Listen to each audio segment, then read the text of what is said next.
Israel ফিলিস্তিনি যুদ্ধ চলছে জানিয়ে দেব সর্বশেষ আন্তর্জাতিক সংবাদ শিরোনাম। ইসরায়েল হামলায় আরেক সাংবাদিক নিহত। আরও জানিয়ে দেব যুদ্ধবিরতি নিয়ে ইসরায়েল আমেরিকার গড়মুচি যা বলল ইরান। এবং জানিয়ে দেব নেতানিয়াহু যুদ্ধবিরতি সম্ভাবনা নষ্ট করেছেন। আরও জানিয়ে দেব পুতিনের আজারবাইজান সফর নিয়ে চিন্তায় ইউরোপ। এবং সর্বশেষ জানিয়ে দেব ইন্টারনেটের গতি কমানো হয়নি, স্লো হয়ে গেছে পাক মন্ত্রী। এতক্ষণ শুনছিলেন সংবাদ শিরোনাম, এবার বিস্তারিত। ইসরায়েল হামলায় আরেক সাংবাদিক নিহত। অবরুদ্ধ গাজা উপত্যকায় ইসরায়েল হামলায় ফিলিস্তিনি আরও একজন সাংবাদিক নিহত হয়েছেন। লেবানন ভিত্তিক টেলিভিশন নিউজ চ্যানেল আল মাদিনা সোমবার এ তথ্য জানিয়েছেন। খবরে বলা হয় ইসরায়েলি সেনাবাহিনী গাজা উপত্যকার এলাকায় দক্ষিণে অবস্থান খান ইউনুস শহরের উত্তর পশ্চিম খবর সংগ্রহের কাজে ব্যস্ত থাকা সাংবাদিক ইব্রাহিম মুবারককে লক্ষ্য করে হামলা চালায়। এতে তার মৃত্যু হয়। এ নিয়ে গত বছর 7 অক্টোবর থেকে এ পর্যন্ত গাজায় ফিলিস্তিনি সাংবাদিক নিহতের সংখ্যা 170-এ পৌঁছেছে। গত বছর 7 অক্টোবর থেকে ইহুদি শাসক গোষ্ঠী ফিলিস্তিনি সাংবাদিকদের উদ্দেশ্যপ্রবণতায় লক্ষ্যবস্তু করেছে বেশি, যাতে তারা দখলদার সরকারের অপরাধ কভার করতে না পারে। অন্যদিকে মানবতাবাদী সংগঠনগুলো সাংবাদিকদের উপর হামলার জন্য ইসরায়েল শাসক গোষ্ঠীর কঠোর সমালোচনা করেছেন।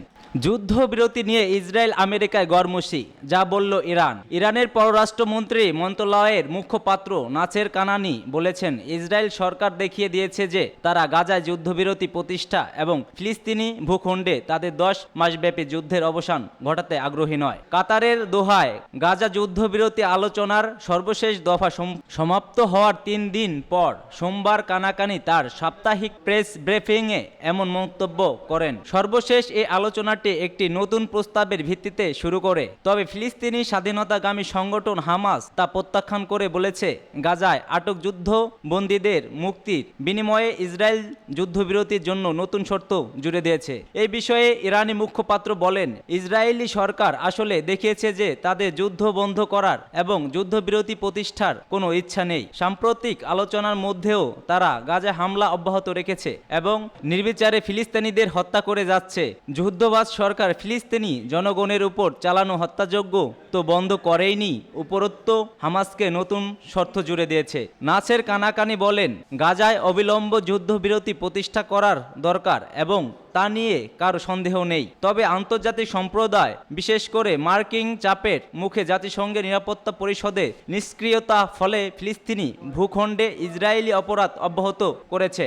ইরান গাজায় যুদ্ধবিরতি প্রতিষ্ঠা এবং ইসরায়েলি সরকারের নৃশংস অপরাধের অবসান ঘটানোর লক্ষ্যে যে কোনো আন্তরিক প্রচেষ্টাকে স্বাগত জানায় উল্লেখ করে ইরান কূটনীতিক বলেছেন ইরান গত কয়েক মাস ধরে ইসরায়েল সরকারের হত্যার মেশিন বন্ধ করার জন্য সমস্ত কূটনৈতিক ক্ষমতা ব্যবহার করেছে। কানানি বলেন ওয়াশিংটনের সাম্প্রতিক পারফরম্যান্সের কারণে ইরান যুক্তরাষ্ট্রকে গাজা যুদ্ধবিরতি আলোচনার জন্য যোগ্য মধ্যস্থকারী হিসেবে বিবেচনা করেন, কারণ দেশটি ইসরায়েলি যুদ্ধবাজ সরকারকে সমর্থন করে এবং তারা যোগ্য সঙ্গী হিসেবে অপরাধ কাণ্ডে জড়িত হয়েছে। তিনি বলেন যুক্তরাষ্ট্র বারবার বিশ্বকে দেখিয়ে দিয়েছে যে তারা আঞ্চলিক শান্তি ও নিরাপত্তা রক্ষায় প্রতিশ্রুতিবদ্ধ নয়। পরবর্তীতে তারা ইসরায়েলি নিরাপত্তার জন্য প্রতিশ্রুতিবদ্ধ।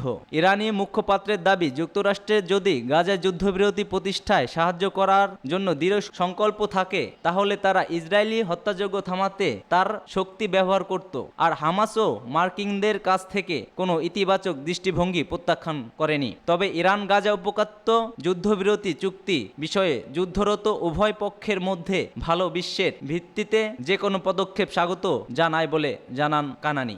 নেতানিয়াহু যুদ্ধবিরতির সম্ভাবনা নষ্ট করেছেন। ইসরায়েলের প্রধানমন্ত্রী বেনিয়ামিন নেতানিয়াহু আবারও যুদ্ধবিরতি এবং বন্দি বিনিময়ের জন্য একটি চুক্তিতে পৌঁছানোর সুযোগ নষ্ট করেছেন বলে মন্তব্য করেছেন ফিলিস্তিনের জাতীয় উদ্যোগের পিএনআই মহাসচিব মোস্তফা বারঘতি। সোমবার বারঘতিকে উদ্বুদ্ধ করে শামা নিউজ এজেন্সি এক প্রতিবেদনে এ খবর দিয়েছে। পিএনআই মহাসচিব এ সময় জোর দিয়েই বলেছেন যতক্ষণ পর্যন্ত না যুক্তরাষ্ট্র নেতানিয়াহুকে চাপ দেবে ততক্ষণ পর্যন্ত আঞ্চলিক আঞ্চলিক যুদ্ধের আশঙ্কা জারি থাকবে। সেই সঙ্গে এই অঞ্চলে যুদ্ধের জন্য ওয়াশিংটন ও ইহুদিবাদী শাসক গোষ্ঠীকেই দায়ী করেছেন তিনি। এর আগে রোববার রাতে ইসরায়েলি মন্ত্রিসভার বিরোধী নেতা ইয়ার ল্যাপিড যুদ্ধবিরতি আলোচনা ভেস্তে যাওয়া এবং বন্দি বিনিময়ের জন্য একটি চুক্তিতে পৌঁছানোর সুযোগ নষ্ট করা নিয়ে নেতানিয়াহুর পদক্ষেপের তীব্র সমালোচনা করেছেন। ল্যাপিড বলেন, নেতানিয়াহু ইচ্ছাকৃতভাবে বন্দীদের মুক্তির জন্য একটি চুক্তিতে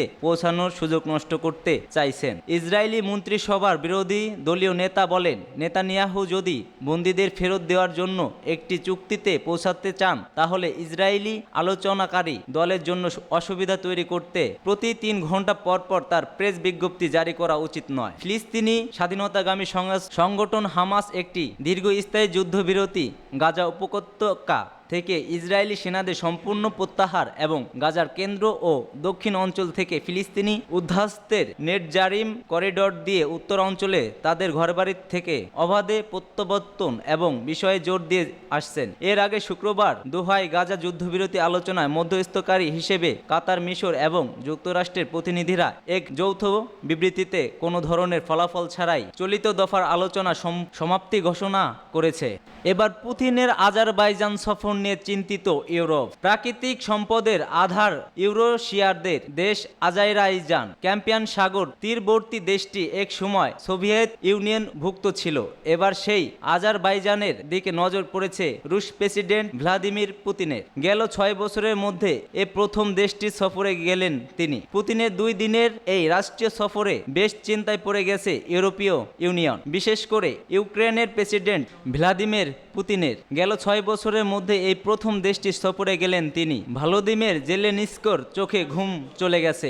আজারবাইজান ও ইউক্রেনের মধ্যে শত শত কিলোমিটারের দূরত্ব, অথচ পুতিনের আজারবাইজান সফর ঘিরে সবচেয়ে উদ্বিগ্ন কিয়েভ। কেননা পুতিনের এই সফর 2 দেশের মধ্যে কী ধরনের চুক্তি হবে তা নিয়ে রহস্য তৈরি হয়েছে। মস্কো বলছে বাকুর সঙ্গে অর্থনৈতিক, রাজনৈতিক ও মানবিক দিক নিয়ে সহযোগিতা বাড়ানোর হবে। এছাড়াও আন্তর্জাতিক বিভিন্ন ইস্যু নিয়েও 2 দেশের অবস্থান নিয়ে আলোচনা হবে বলে জানায় মস্কো। মজার বিষয় হচ্ছে পুতিনের এই সফর নিয়ে আতঙ্ক ঘিরে ধরেছে আজারবাইজানের রাজনৈতিক নেতাদের মধ্যেও। তাদের বিশ্বাস, আজারবাইজানের ও আর্মেনিয়ার মধ্যে আপাতত যে শান্তি ফিরেছে পুতিনের সফরের কারণে তা মাঠে মারা যেতে পারে। আর্মেনিয়াও সাবেক সোভিয়েত ইউনিয়নের অংশ ছিল। এই দেশটির সঙ্গে রাশিয়ার খুব গভীর সম্পর্ক রয়েছে।